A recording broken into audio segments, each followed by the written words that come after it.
Boa noite a todos, pessoal. Sejam bem-vindos a mais uma aula aqui no Veritas et Sapiência. Hoje, nós vamos fazer uma aula um pouco semelhante àquela que foi respondendo a uma pergunta do Thalisson. Só que hoje é uma pergunta do Lucas.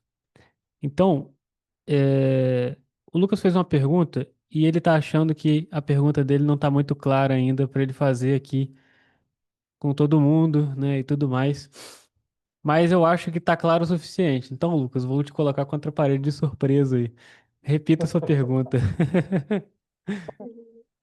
Então, vamos lá, então. A pergunta é: o que uma pessoa que almeja sabedoria, que é a sabedoria dessa vida, como que ela encara os acontecimentos da vida dela, do seu cotidiano, visando tirar deles o máximo de sabedoria possível? Certo. Ó. Então, a pergunta do Lucas é basicamente: como é que a pessoa, com uma vida normal, no seu dia a dia, ela consegue tirar de atos concretos, de atos normais do seu cotidiano, como é que ela consegue tirar o máximo de sabedoria possível? Deixa eu só mexer aqui no meu microfone, porque preciso de uma configuração aqui. Alô, som. Teste. Vocês estão me ouvindo bem? Sim. Sim, sim. Alô. Ok. Então, como é que uma pessoa pode, né, alcançar essa sabedoria, tirando a sabedoria do seu dia a dia, tirando ela de situações normais? Eu até fiz aqui uma anotação, estou procurando, porque eu não posso esquecer de falar sobre isso. Certo, peguei aqui. Então é o seguinte, pessoal, todos os dias na sua vida, você tem situações que são favoráveis e situações que são desfavoráveis ah, ao encontro da sabedoria. Situações favoráveis e situações não favoráveis não é o que pertence ao seu domínio. São aquilo que a gente chama de circunstâncias. As circunstâncias próprias, do dia e da vida. Aquilo que pertence ao seu domínio é mais propício àquilo que a gente chama de vontade, ou seja, é mais propriamente aquilo que a gente chama de vontade, imaginação, capacidade, enfim, são as coisas que você trabalha para ter, fazer, realizar. Agora, tudo aquilo que vai de encontro a isso ou vai contra isso são as circunstâncias acidentais da própria vida. Ficou claro até aqui? Se tiverem dúvida, é só falar. Então, as circunstâncias do dia a dia, elas vão ser ora favoráveis, ora desfavoráveis à sua vontade, ao seu conhecimento, aos seus empreendimentos, né? Isso pode ser desde uma ação simples, como ir ao mercado e de repente começa a chover e te pegou no meio do caminho. Como também pode ser você querer ler um livro, mas você está com fome ou você está com sono, e isso é desfavorável para você se concentrar. Ou então você quer ler um livro e você tem um momento de silêncio na sua casa que é favorável, mas também é acidental, né? Então isso aí te proporciona a fazer aquilo que você deseja, enquanto que o contrário, te atrapalha a fazer aquilo que você deseja. No entanto, existe, uma esfera que está dentro do seu controle, que é desejar aquilo. Ou de certa maneira, aspirar, né? Porque também desejo não é exatamente a mesma coisa que vontade. Para não entrar nos pormenores, eu não vou distinguir aqui agora vontade de desejo, tá? Mas existe sim uma diferença. Agora, muitas vezes, você vai ser impelido a algo também pelas circunstâncias. Ou seja, as circunstâncias elas vão te empurrar para a realização de algo que vai acabar despertando a sua vontade, vai acabar despertando o seu desejo ou a sua ojeriza por aquele tipo de ação. Então você vai ficar, não é a melhor palavra, mas como que traumatizado pela circunstância ter te empurrado a fazer tal coisa. Por exemplo, durante algum tempo na minha vida eu tive que trabalhar, em uma loja, trabalhar com vendas em uma loja de decoração. E era horrível para mim, por quê? Porque eu tinha que vender coisas que eu jamais compraria. Então eu me sentia mentindo para as pessoas. Eu lembro, por exemplo, que eu vendi um quadro de R$ 1.200, que era um quadro de arte moderna. Eu jamais usaria aquilo, jamais colocaria aquilo na minha sala. No entanto, eu tive que usar ali dos argumentos, né, de vendas para vender aquilo para a mulher que já estava convencida, ela já queria comprar. Mas ela só precisava do empurrãozinho, né? Então ela comprou aquilo. Eu lembro que a gente foi depois instalar na casa dela o quadro. e eu fui junto com o dono da loja. E chegando lá, o marido dela nem sabia que ela tinha adquirido esse quadro, e a gente foi pendurar na parede dele e ele ficou assim: mas o que que é isso? O que que é isso? O que que isso representa? Ele não entendia nada. E eu fiquei com muita pena dele, porque eu me identifiquei demais com ele, né? Eu também me sentiria assim. O quadro era horrível. Então, quer dizer, por circunstâncias do momento, isso na época eu e a Julie namorávamos, a gente pretendia casar, a gente precisava de dinheiro. Eu fui trabalhar com uma coisa que não gostava. Não é que eu não gosto de vendas, mas é que vender uma coisa que eu não compraria não faz sentido para mim. Então, meio que eu peguei um certo desconforto ou, ah, na falta de uma palavra melhor, um trauma, né, de trabalhar com algo que para mim me parece ser mentira.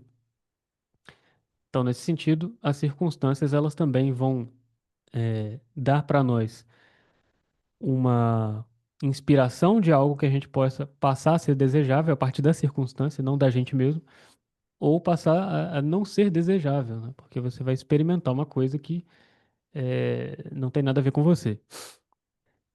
Dito isso, ou diante disso, existe ainda uma outra coisa, que é o quê? Você não pode evitar as circunstâncias. Então, isso que a gente está falando, que é favorável ou desfavorável à busca pela sabedoria no dia a dia, como o Lucas perguntou, você não pode evitar que as circunstâncias boas ou ruins venham até você. Você até deseja que as circunstâncias boas venham até você, né? Você constantemente deseja isso. Você constantemente eh, deseja que, por exemplo, não tenha fila quando você vai comprar alguma coisa. Isso é uma circunstância favorável. Não sei se para o ganho de sabedoria, mas é uma circunstância favorável para você. De repente, o fato de não ter fila, você não vai se estressar e na hora de ler um livro vai ser mais fácil se concentrar. Então, nesse sentido, foi favorável ao ganho de sabedoria, ainda que indiretamente. Mas eu quero trabalhar principalmente nas circunstâncias desfavoráveis.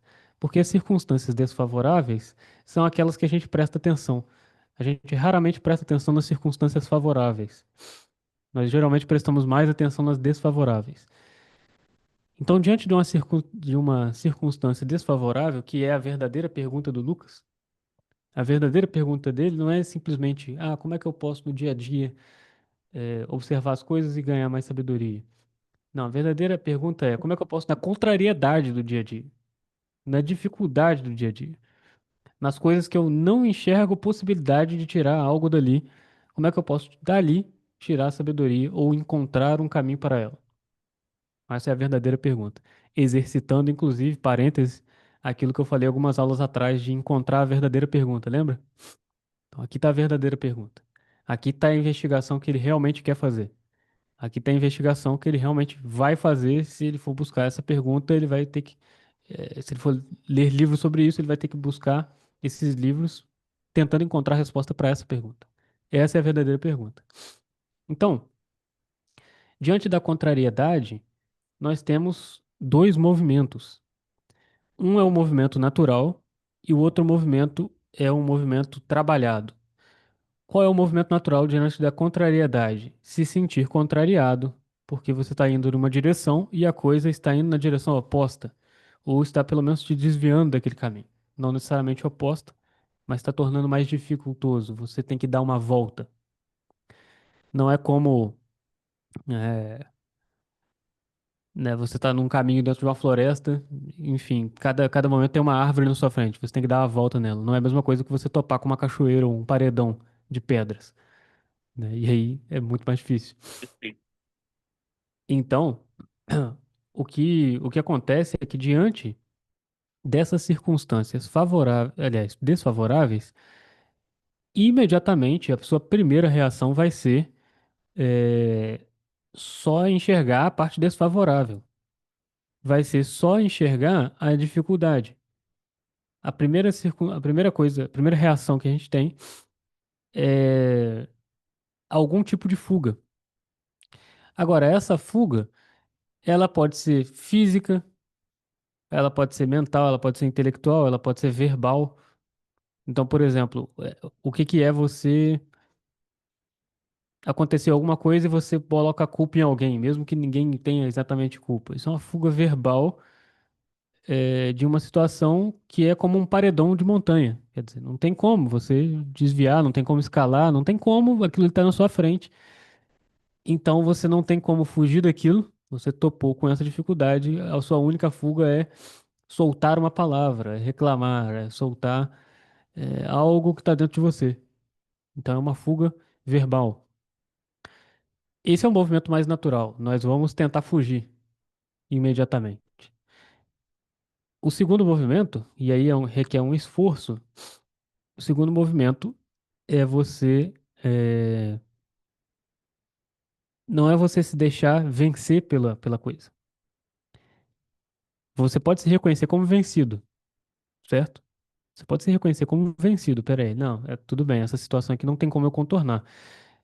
Mas a partir do momento que você observa isso, se você tiver a atitude de olhar para a dificuldade e falar assim, tá, existe a dificuldade, eu não vou conseguir vencê-la, mas eu posso ter eu posso não reagir a ela da forma mais natural, que é uma fuga. Eu posso não fugir dela.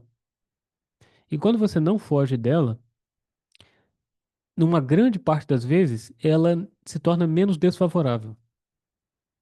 Ela se torna menos desfavorável. Eu vou citar um exemplo aqui. O Lucas, que não está aqui hoje, mas ele me perguntou dias atrás. é, eu não lembro exatamente a pergunta, mas era algo relacionado à pessoa ser mais digna ou menos digna se ela tem menos dinheiro. Quer dizer, a pessoa tem menos dinheiro, ela é menos digna? Não é o Lucas Ferrari, é outro Lucas. Se ela tem menos dinheiro, ela é automaticamente mais digna? Porque as pessoas pensam isso, né? O marxismo, por exemplo, pensa isso. O pobre é mais digno porque é pobre. O rico é menos digno porque é que ele é rico. E aí gera uma desigualdade. Então, teoricamente, essa desigualdade geraria uma diferença de nobreza, o que não é real. Não é real. A pessoa em dificuldade financeira, ela não necessariamente é mais nobre do que alguém que não tem dificuldade financeira. A pessoa que, por exemplo, escolheu morar na rua, sendo que ela tem família, ela tem isso, ela tem aquilo, ela abandonou tudo isso para ir morar na rua. O que que acontece com ela? Ela é menos nobre, porque ela abandonou o seu compromisso para viver uma pseudo-liberdade que ela escolheu, para viver uma vida sem compromisso, sobre o pretexto de ser uma vida mais simples. Então, na verdade, ela é menos nobre. E a pessoa que talvez lá batalhou a vida inteira, ou mesmo que herdou o dinheiro, bom, ela não abandonou a família. Ela pode ser snob, ela pode ser isso, pode ser aquilo, mas ela não abandonou a família, não abandonou a esposa, não, para viver um sonho que não existe. Então, ela é objetivamente mais nobre. Então, dependendo da dificuldade que você tem, você pode escolher eh, certos caminhos dentro dela. Ainda existem alguns caminhos. Por exemplo, o quanto você vai se manter digno diante daquela dificuldade. Aquela dificuldade vai desfigurar você ou você vai se manter intacto diante dela. Quer dizer, muitas pessoas diante de alguma dificuldade muito grande, elas perdem a sua personalidade rapidamente. E às vezes nem é uma dificuldade muito grande, às vezes é só uma dificuldade comum do dia a dia, corriqueiro, entendeu? Então, por exemplo, enquanto eu estou dando aula aqui, vocês não estão ouvindo, mas a Maria Tereza está fazendo pirraça lá dentro. E ao mesmo tempo a Elizabeth está fazendo pirraça lá dentro. E a Júlia está sozinha com elas. Então eu poderia ficar extremamente irritado agora, ou extremamente desconcertado, ou parar de prestar atenção no que eu estou fazendo e perder toda a linha do raciocínio. Mas isso seria sucumbir à situação ao redor, ó, sucumbir a um problema que não é mais digno, não é maior do que isso aqui. Ah, não é mais digno? Como assim? É sua filha que está chorando. Sim, é uma criança que está chorando, como qualquer criança chora. Agora, é, ela vai chorar hoje, ela vai chorar amanhã, ela já chorou hoje, ela vai chorar amanhã, ela já chorou ontem. Mas isso aqui que nós estamos falando só tem hoje, só tem agora. E enquanto isso está na minha cabeça, tá aqui. Daqui a pouco isso vai se perder. Não é que eu vou perder o conhecimento que eu tenho, assim como vocês não perdem o conhecimento que vocês têm. Mas ele não é sempre acessível. E aqui eu já começo a entrar no tema propriamente dito da pergunta do Lucas. O conhecimento que a gente adquire, ele não é acessível a todo momento, e isso é uma dificuldade desfavorável a você. Uma dificuldade desfavorável que não vem do ambiente, mas que vem de você mesmo. Ou seja, essa dificuldade de você não conseguir se recordar daquilo que você sabe ou não conseguir expressar aquilo que você sabe é uma dificuldade absolutamente comum. Qualquer estudante, qualquer pessoa sabe disso, né? Que você, quando pretende fazer alguma coisa, quando pretende dar uma aula, quando pretende escrever, escrever é muito simples de você perceber isso, né? Faça o exercício, por exemplo, de pegar uma folha em branco, colocar na sua frente e tentar escrever uma coisa, uma ideia que talvez estivesse clara na sua cabeça. Quando você vai botar ali no papel em branco, some tudo. Sumiu o vocabulário, sumiu tudo.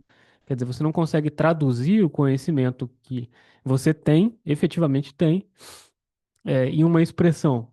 Ou seja, fazer essa ponte é um problema, é uma coisa desfavorável, uma situação desfavorável.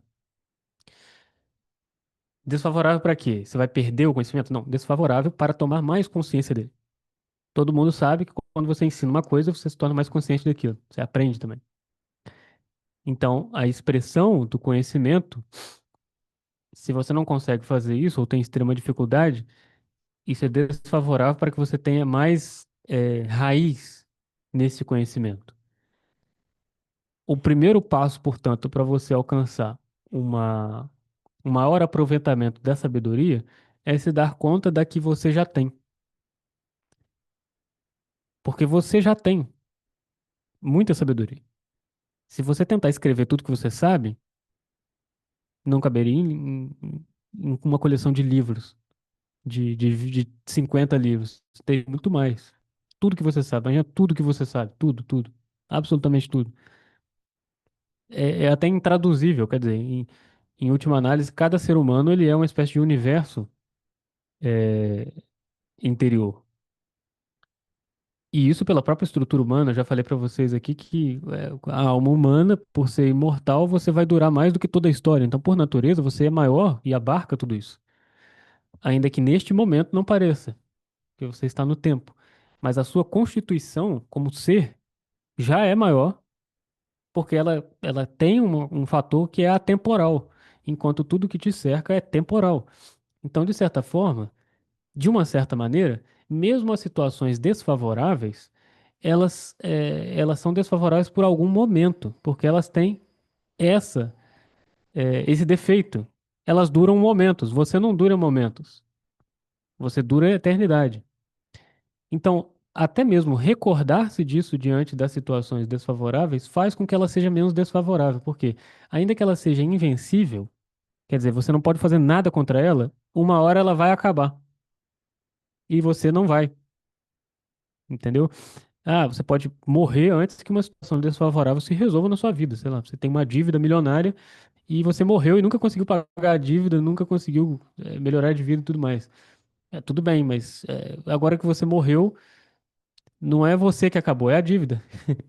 Porque não tem como você pagar, entendeu? E não tem como a pessoa receber, não tem como, não tem como, não tem faz sentido mais. Você não deve mais nada. Mas você ainda existe. Então, todo e qualquer conhecimento, ele está aonde no ser humano? Onde está o conhecimento no ser humano? Onde ele é abrigado dentro de si? Ele é abrigado dentro da alma. E a alma é imortal. Então, todo e qualquer conhecimento que você possui, ele é maior do que toda e qualquer circunstância favorável ou desfavorável que está cercando você. Vai perguntar, Dandara?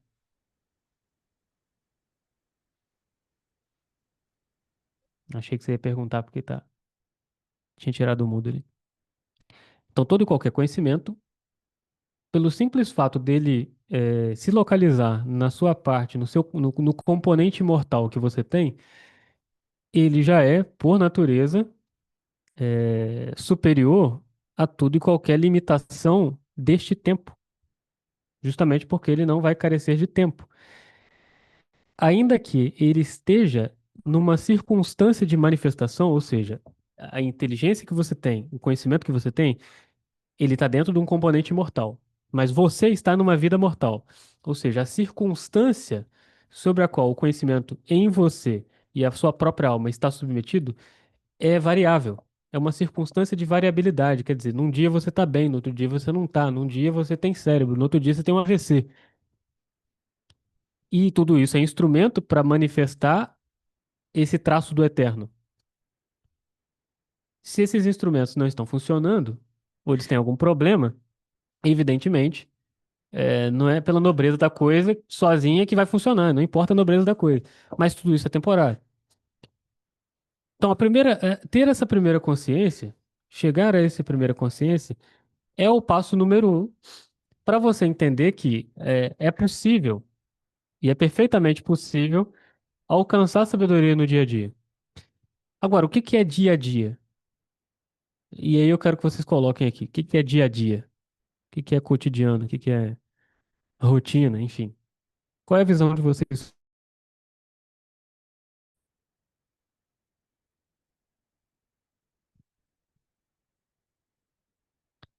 Quero uma definição simples.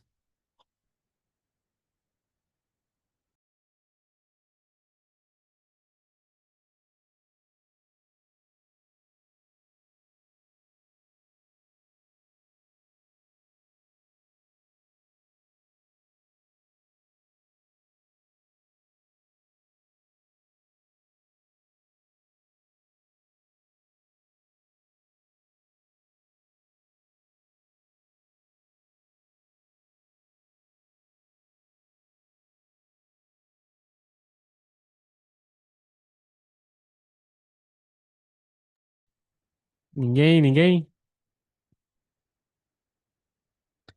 Repetição de eventos e situações a quais estão submissos.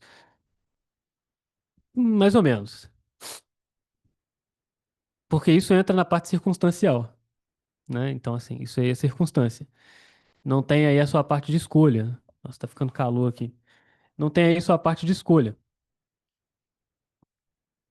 Existe uma forma melhor, talvez, de elaborar isso, que seria o seguinte: a, o dia a dia, o cotidiano, a rotina, o que quer que você queira dizer com isso, né? Qualquer nome que você quiser usar, ele é o seguinte, objetivamente, ele é parte da sua história.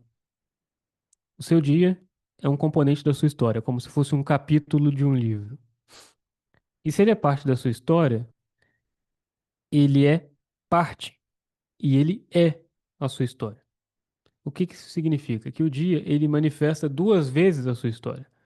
Ele manifesta a sua história como um componente de algo maior, que é a sua vida, e ele manifesta a sua história como um componente unitário, que é aquele dia. É semelhante a quando a gente vai assistir uma série e tem aquele episódio que tem aquela história naquele episódio, mas tem algo naquele episódio que contribui para a temporada. E aí o outro episódio é outra história, mas tem um fio se desenrolando que é uma história maior, uma trama maior, que é a trama da série, da temporada. Tipo CSI. Então, você tem cada caso ali num episódio, mas existe um caso maior, que é o caso da temporada. A sua vida também é assim. Quando você nota que existe isso, o que que você nota também? Você nota que existe um fio condutor e que os dias não são aleatórios, eles não são perdidos no nada, mas eles têm um fio condutor. Eles têm efetivamente esse fio condutor. Você que talvez não perceba, não esteja claro, consciente dele. O segredo para a sabedoria está na consciência desse fio condutor. Só que esse fio condutor, ele não é uma coisa aleatória. Você pode escolher o que é o fio condutor, que é parte da sua vocação. Para isso, você precisa saber quem você é, o que você quer e tudo mais. E, ao mesmo tempo, você precisa definir este fio condutor, ao mesmo tempo que as circunstâncias também o definem. Então, as circunstâncias, as coisas favoráveis e desfavoráveis, são o lado da vocação que te chamam. O fio condutor que você decide é o que você responde ao que te chama. Vou dar um exemplo prático para vocês entenderem. É, provavelmente vocês já viram aquele filme. Se não viram, assistam, até para vocês notarem isso que eu tô falando, né? Como um exemplo de vida humana real, que tem isso aí. É o filme Até o Último Homem. É um jovem rapaz que ele é protestante, agora eu não lembro qual denominação, não sei se é adventista. É adventista do sétimo dia. Ou seja, eles guardam o sábado. Tem algumas comidas que não podem comer, carne de porco, e tudo mais. Então ele é convocado para a Segunda Guerra, isso é uma história real, tá? O soldado Doss, eu não me lembro agora o primeiro nome dele, mas o soldado Doss existiu, isso é uma história real. Ele foi não só convocado para o exército, na verdade, ele foi voluntário para o exército. O que que é circunstância da vida dele? Circunstância é, o cara tá vivendo a vida dele, de repente estoura uma guerra mundial. O que que é o fio condutor? Ele escolheu corresponder àquilo. Agora, por que que esse fio condutor escolhe corresponder àquilo? Porque ele já tinha na vida dele o fio condutor de uma nobreza. Quer dizer, ele era bom, ele era estudioso, ele era religioso, ele fazia o bem para as pessoas, ele ajudava as pessoas. Então, o que que ele queria? Ele queria corresponder a todo tipo de oportunidade que viesse a ter contato com isso, com essa nobreza. Por aqui vocês já vão estar pescando um pouco aí do que eu quero dizer com a sabedoria e o dia a dia, né? Então, quando surge a Segunda Guerra Mundial, quer dizer, essa grande barreira, essa grande desgraça, ao mesmo tempo surge uma grande oportunidade dele corresponder a essa circunstância desfavorável de forma favorável a este que é o fio condutor dele, ainda que seja de uma maneira não confortável. Não quer dizer que vai ser confortável. Pode não ser confortável. Não é confortável acordar de madrugada para trocar fralda de criança. Não é confortável levar crianças ao hospital. Não é confortável. Mas isso faz parte do fio condutor da vocação que você escolheu e faz parte também da resposta dela. Então, não quer dizer que vai ser confortável. Você não deve buscar o conforto. Você deve buscar realizar este fio condutor, porque é isso que vai fazer sua vida ter sentido. Então, o soldado Dawes vai para a guerra e o que que acontece? Ele, que era religioso, decide que não vai pegar em armas.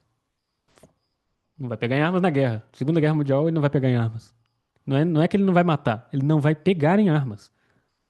Ele vai ir para o campo de batalha desarmado, completamente desarmado. Ele chegou a ser preso dentro do exército, quase que ele nem vai para a guerra por causa disso.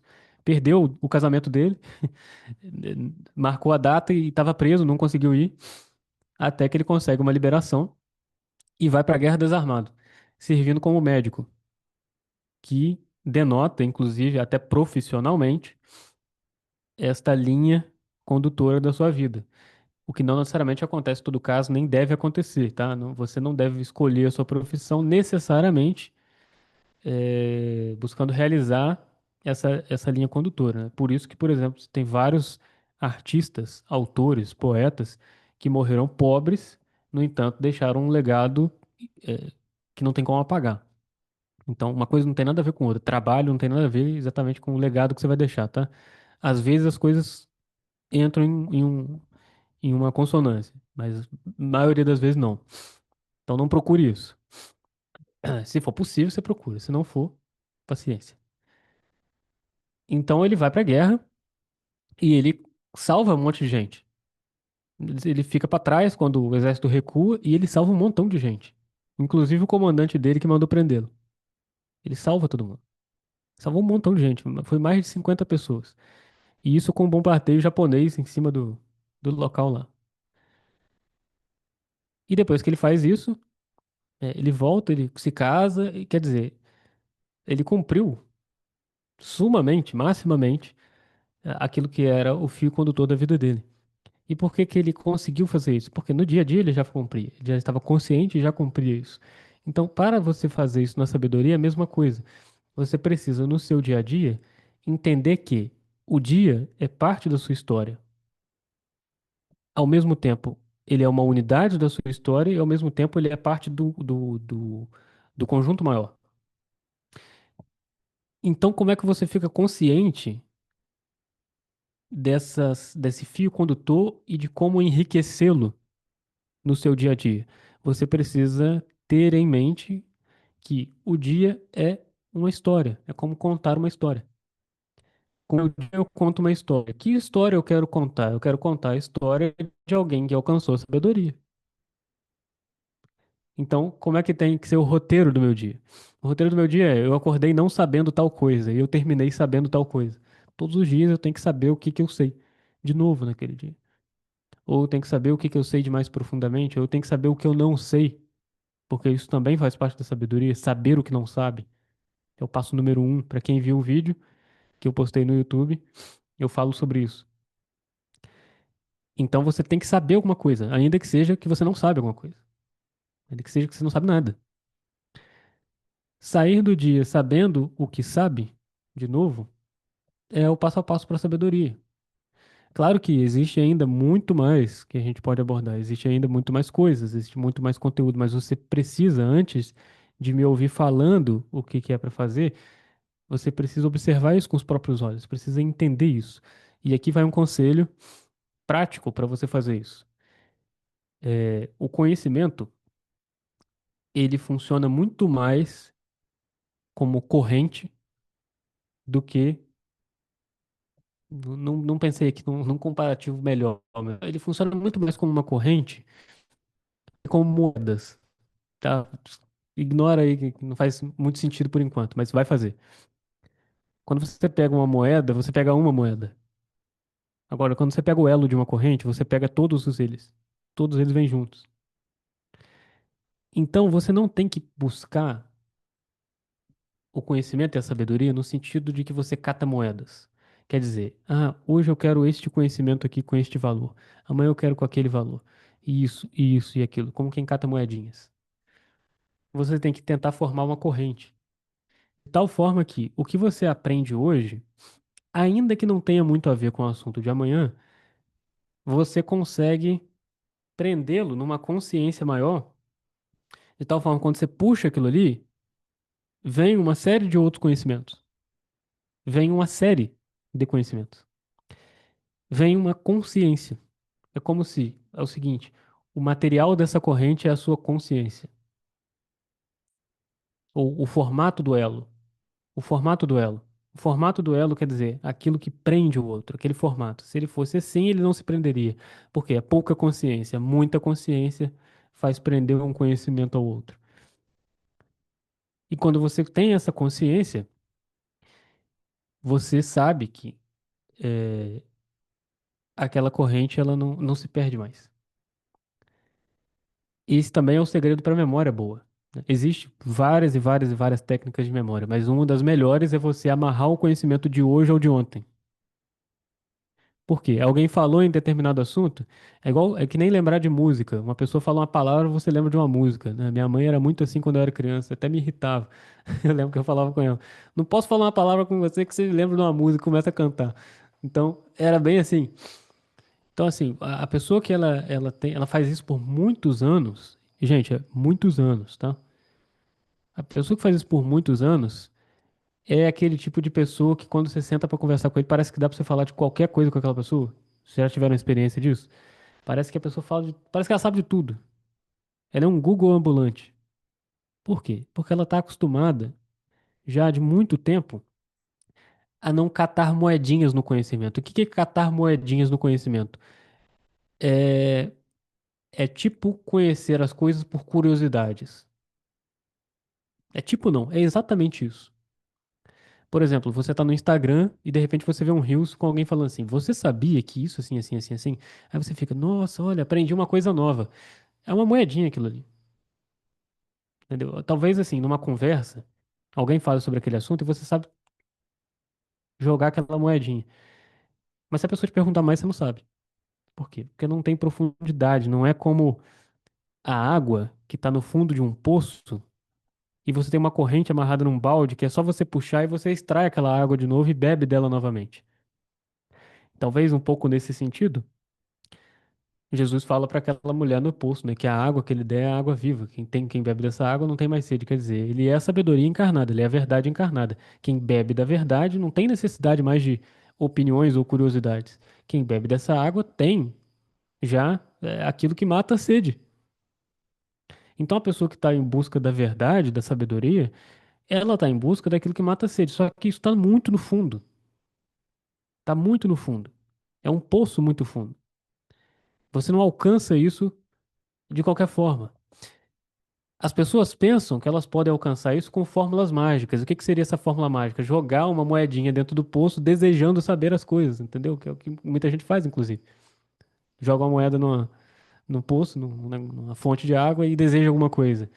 A pessoa que ela tem o fetiche da vida intelectual é exatamente a mesma coisa. Ela deseja ter uma aparência mágica de um conhecimento que, na verdade, é elo após elo, dia após dia, história após história. Você tem que contar uma história com a sua vida. A história de um sábio. Ah, mas eu ainda não sou um sábio. Sim, mas você tem que contar a história de um aprendiz de sábio, então. Entendeu? Você tem que ser exatamente isso. Você tem que encarnar no seu dia um personagem. Qual personagem? Não é qualquer personagem. Não é que você vai passar o seu dia fingindo ser outra pessoa, fingindo ser outra coisa. Não, você tem que tentar encarnar para a sua consciência, ou seja, para o formato, a coisa que dá elo, dá liga. Você tem que tentar encarnar para a sua consciência o seu eu do necrológio, do exercício que a gente fez aqui na primeira aula. O seu eu final, o seu eu que você quer ser no fim dos seus dias, no fim da história. Como é que você quer terminar a sua história? Percebam que eu nunca cheguei aqui no curso e passei essa estrutura para vocês, mas o curso tem essa estrutura. Se vocês assistirem às aulas, vocês vão ver que são elos que se comunicam, justamente para que vocês consigam lembrar do início. E para quando ele chegar um dia no fim, que eu ainda não sei quando é, porque o conhecimento também não tem limites, né? Faça sentido. E você possa sempre puxar algo desse balde. Você possa sempre puxar algo do poço. Ele tem essa estrutura. Por quê? Porque é essa estrutura que funciona. Porque é com essa estrutura que você busca a verdade. Porque é com essa estrutura que você se torna é, alguém que tem realmente conteúdo. Não é só alguém que parece ter, mas você se torna alguém efetivamente dotado de alguma sabedoria, ainda que você não saiba traduzi-la. Ainda que você não consiga buscar água o tempo todo para matar a sua sede. Mas você tem isso aí, entendeu? Isso vale muito mais do que você ser igual a qualquer Zé Mané que escreve um livro, entendeu? Mas escrever um livro é muito mais valorizado. Não estou dizendo que é pecado escrever livro, que você não deve escrever livro. Não, mas tem muita gente que escreve e não tem isso antes. É o que o Olavo falava, por exemplo. Ele publicou o primeiro livro dele com 45 anos de idade. E ele só publicou depois que ele teve isso. E mesmo assim ele acha que ele publicou cedo. Que é o Olavo, hein? Qualquer coisa que ele publicasse era bom, entendeu? Porque ele tinha isso, entendeu? Independente da idade. Então, mas ele tinha essa consciência. E quem estava certo? Eu que acho que qualquer coisa que ele escreve é bom ou ele que sabe as coisas? Ele que sabe as coisas, caramba. Então, você vai ver muita gente,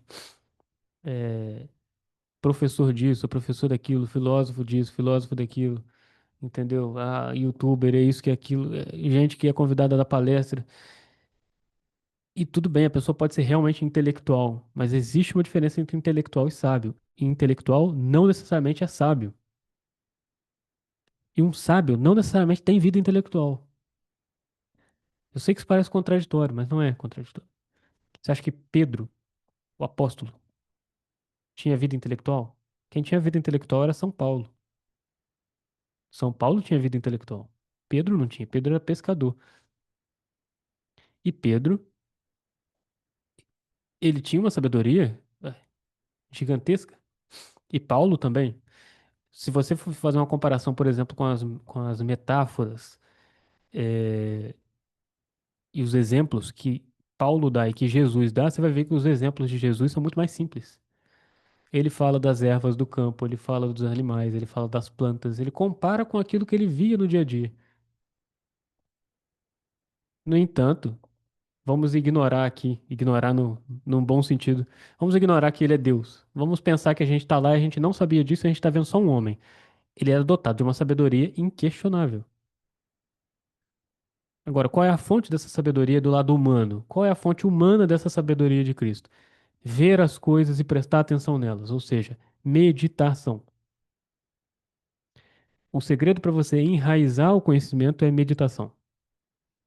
Não é o livro que você lê, não é a aula que você vê.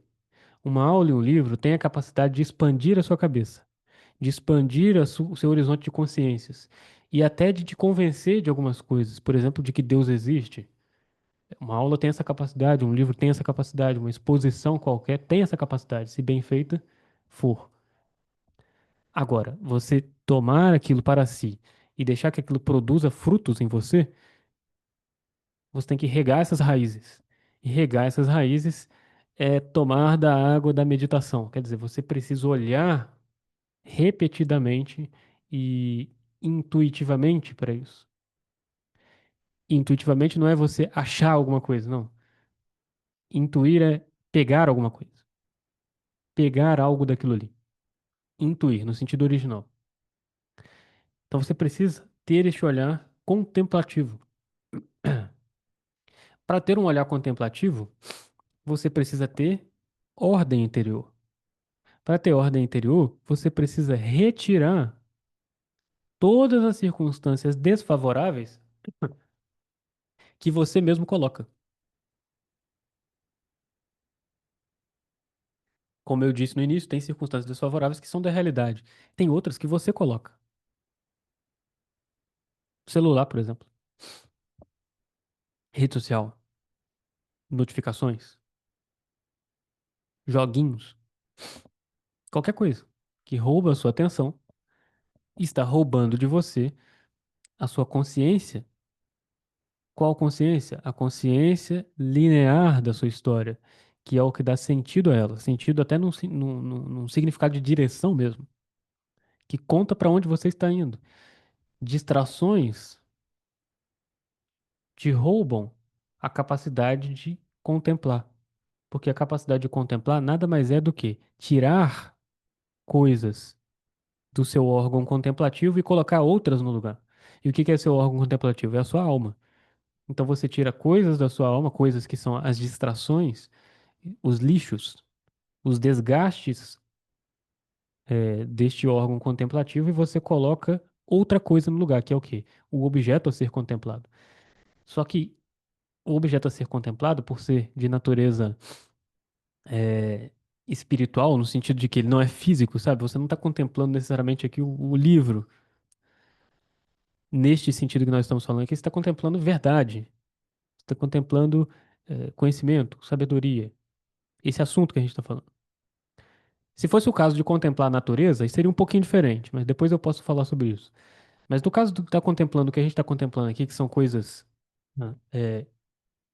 não visíveis, é muito fácil você se dispersar, você perder isso.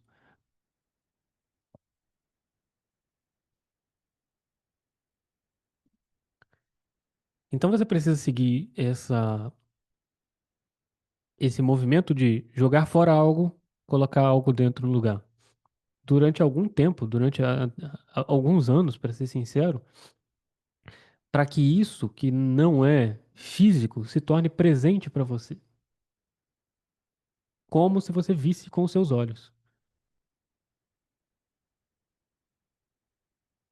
Ou seja, a verdade, por exemplo, de que Deus é uma pessoa. Você experimenta que Deus é uma pessoa? Qual é a sua experiência de Deus ser uma pessoa? Isso é uma coisa que você sabe, mas me diga uma experiência que ateste isso. É muito difícil você encontrar uma. Ah, mas eu oro todos os dias. Tá, e ele te responde? Sim, você ouve, igual você ouve as outras pessoas, porque tá partindo de você. Aparentemente, eu tô falando assim, do que você tá vendo concretamente, o que você tá experimentando concretamente com seus sentidos. Então você não tem a experiência sensitiva dos sentidos mesmo de que Deus é uma pessoa. Que experiência então você tem de que ele é uma pessoa? Porque você sabe isso. Agora, como? É aí que você vai começar a meditar. Você vai começar a olhar para dentro de você mesmo, Você vai começar a olhar para o que acontece em você quando você faz isso, e você vai começar a identificar algumas sutilezas, e essas sutilezas elas vão passar de sutilezas a certezas. E quando isso se torna uma certeza, não vai ser uma certeza como é uma certeza, uma ideia. Não é só uma ideia, é uma convicção.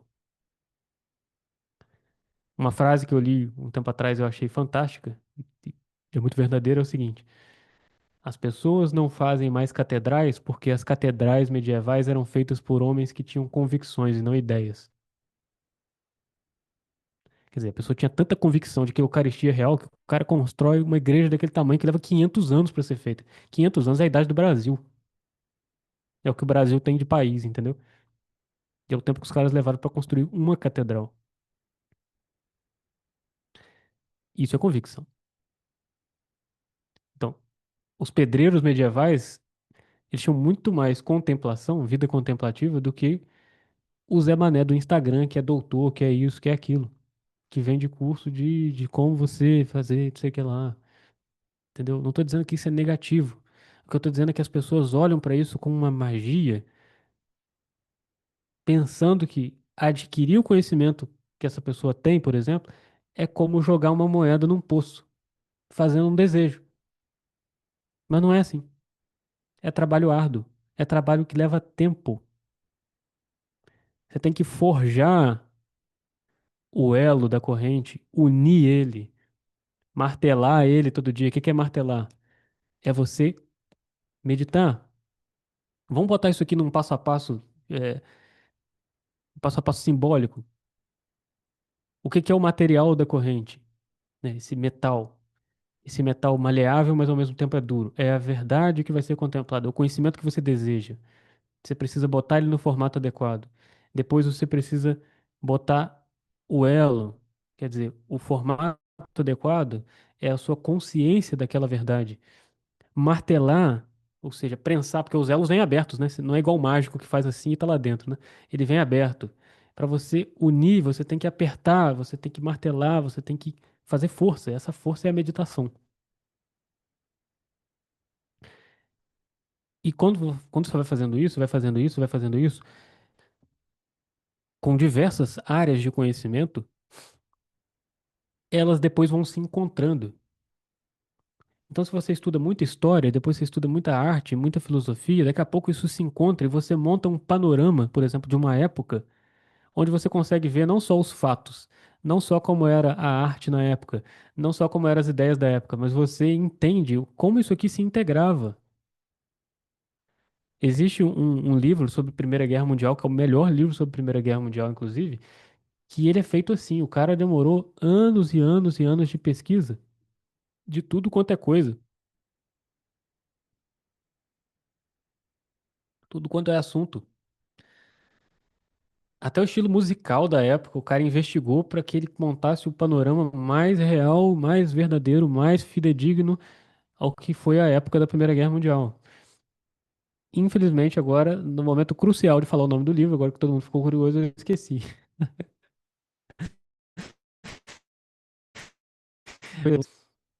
Depois eu vou lembrar e mando lá no grupo. Qualquer coisa me lembrem de lembrar. Então, esse é o trabalho. É um trabalho. Dá trabalho fazer. Entendeu? Agora, as circunstâncias da sua vida, talvez elas sejam pacíficas para sempre. Num sentido de que não vai acontecer nada na magnitude de uma guerra mundial. Se bem que a gente vive numa época, né? Mas assim, a título de exemplo, provavelmente não vai exigir, não vai acontecer algo que te exija uma correspondência a esse nível. Você pode ter uma vida tranquila o resto da vida. Mas pode acontecer alguma coisa que te exija por outro aspecto da vida. E nesse outro aspecto da vida você vai ter que vencer para vencer nesse. Entendeu? Por exemplo, vamos supor que você fique cego. Como é que vai ter vida intelectual, leitura cego? Então você vai ter que vencer essa barreira da falta de um dos sentidos, e justamente o mais importante que é a visão, aquele que te dá mais diferenças nas coisas e, portanto, mais conhecimento próprio das coisas. Você perdeu isso, o que que você vai fazer? Como é que você sucumbiu? Acabou a sua vida intelectual? Não. Só que você vai ter que dar um outro jeito. Talvez possa ser algum outro tipo de coisa. Por exemplo, você trabalha 8 horas por dia e você tem pouco tempo. E você precisa vencer nessa área para você vencer na outra. Então, as dificuldades, de uma vida de sabedoria são inúmeras. Mas qualquer dificuldade, ela é vencida pelo ato, o ato de se lembrar aquilo que você quer conquistar, onde você quer chegar, e você faz esse passo a passo. Você constrói a corrente, você martela ela, você constrói elos, e depois você vai puxando gradativamente, bebendo cada vez mais dessa água. E no fim das contas, uma história onde isso é mais difícil é uma história muito mais interessante do que uma história onde nada acontece. Tente ver um filme de herói que não tenha vilão. Não tem a menor graça. Então, assim como o pobre, se ele for uma pessoa digna mesmo, a pobreza o dignifica ainda mais porque é dificuldade, né? Aí sim, né? Isso não é marxismo, é a realidade. Você também, se você quer uma coisa nobre como a sabedoria, não é que você pode ter, você vai ter alguma dificuldade. Porque não existe você conquistar uma coisa nobre sem que você seja nobre. Senão você é um ladrão, entendeu? Então, assim, não existe você conquistar uma mulher boa se você é um Zé Droguinha, entendeu? Não, não existe, só se ela for doida, mas se ela for doida, ela não é boa.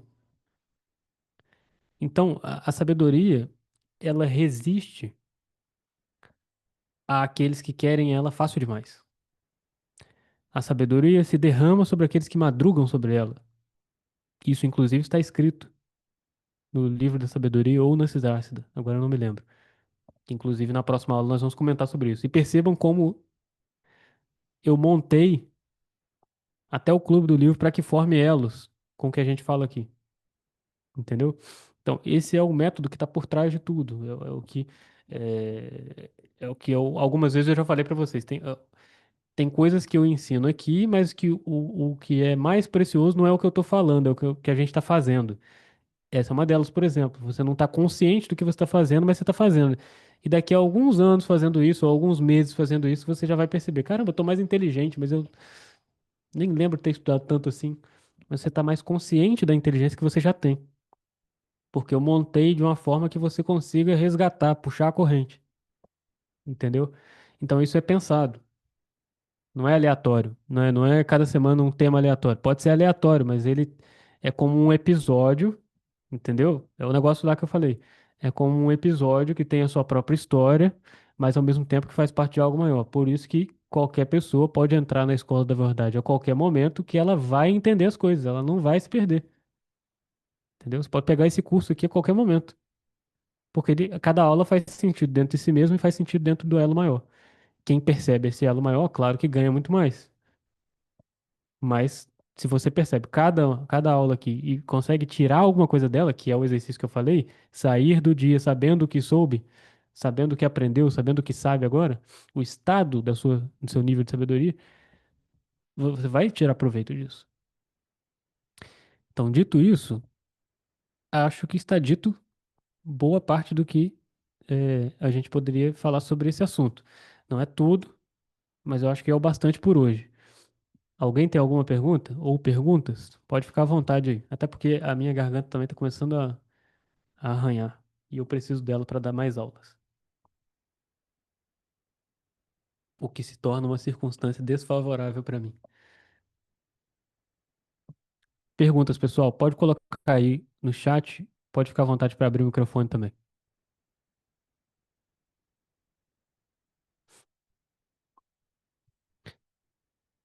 Hum. Ah, só uma coisa que eu esqueci de falar. Pode escrevendo aí enquanto isso. Quando eu disse a identidade, você precisa ter consciência da sua identidade, né? O exercício do necrológio, ele é muito bom. Mas essa consciência, ela tem que se renovar, tá? Você tem que lembrar todos os dias, não só do exercício, mas lembrar onde você quer chegar. Ainda que você não saiba exatamente onde você quer chegar, que é a realização plena da sua vocação, você tem que ter uma ideia do caminho e das suas possibilidades reais, dos horizontes, ou da expectativa do horizonte, até onde você enxerga. Muitas vezes a gente está limitado no horizonte, a gente vê poucas perspectivas. A gente não tem uma perspectiva muito longa. Então, você alongar essas perspectivas também te dá margem para ter vias de ação melhores, que te levam até onde você quer chegar. Aliás, mais um elo da corrente, ó. Até as aulas que eu dou aqui, a estrutura de aulas que eu dou aqui, são parte disso. Recentemente eu montei a consultoria VIA, que é vocação, identidade e ação, que é justamente para ajudar a pessoa a encontrar isso aí. Então, vamos supor assim, a pessoa entrou na consultoria, ela encontrou essa perspectiva e ela entendeu que de repente para ela a questão seja realmente buscar sabedoria. Aí ela vai e entra na escola da verdade. Aí dentro da escola da verdade ela tá aprendendo tudo direitinho, mas ela consegue identificar que tem coisas dentro da vida dela que ela não tá sabendo resolver sozinha. Aí ela vai e entra na tutoria, que é a aula particular comigo. E aí ela consegue identificar os outros pontos. E assim vai. As aulas que eu ofereço têm essa estrutura. Porque é essa estrutura que funciona. Entendeu?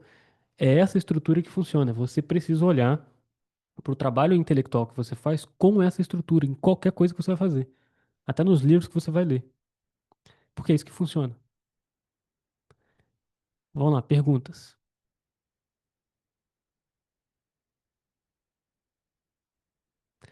Lucas, está respondido sua pergunta, né? Vamos começar por essa, né? Porque a aula é uma pergunta. Não tem nenhuma no momento. Muito obrigado pela aula. Então, acho que já é uma resposta. Que bom, que bom. Se vocês não tiverem perguntas, coloque aí. Não tenho pergunta. Agora, dever de casa, tá? Vou passar um dever de casa dessa vez. Dever de casa é medite sobre esta aula, sobre essa estrutura. Se preciso for, vocês até reassistam a aula, né? Vai ser postada ainda essa semana. Reassistam a aula, medite sobre isso. E leiam de novo, se ainda não leram, eu acho que eu até esqueci, na verdade eu esqueci, pessoal, de colocar no grupo lá quais seriam os livros que a gente ia ler esse mês, né? Vai ser o livro da Sabedoria, na Bíblia, e Sirásida, que vem logo em seguida. O próximo livro depois de Sabedoria é esse. A gente vai ler esses aí. Você pode ler um primeiro, que a gente vai ter uma aula sobre ele, depois, na outra semana, você lê outro. Saulo, só uma pergunta, como meditar? Próxima aula, então. Deixa essa para a próxima aula.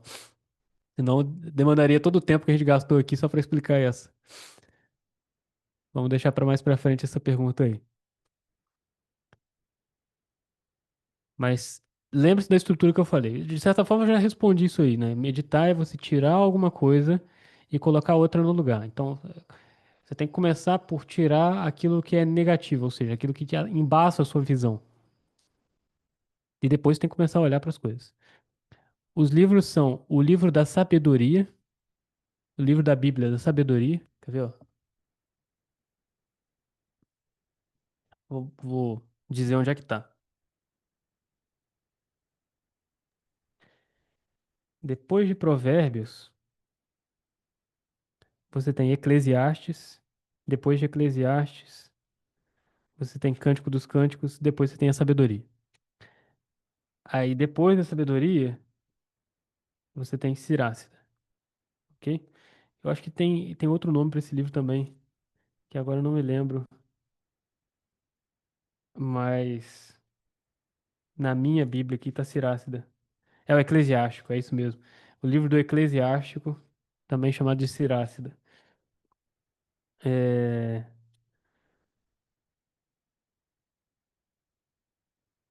Tô até tentando encontrar aqui uma sentença que tem a ver com o que eu falei, mas eu acho que eu não vou conseguir encontrar agora.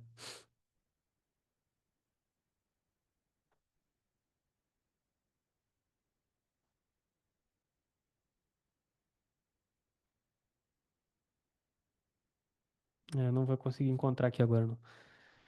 Se eu encontrar quando eu encontrar depois, eu falo na aula sobre esses livros aqui, eu falo sobre o que eu ia falar hoje. Então é isso, pessoal. Eu acho que vocês não têm mais dúvidas, né?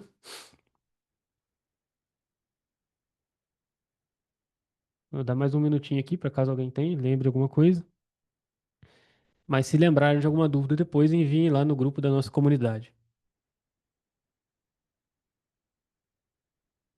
Hum. Agora eu vou fazer o seguinte, olha, eu acho que essa aula aqui, por ela ter dado esse esquema geral dessa estrutura, eu acho que eu vou até compartilhar ela. Vou deixar ela aberta.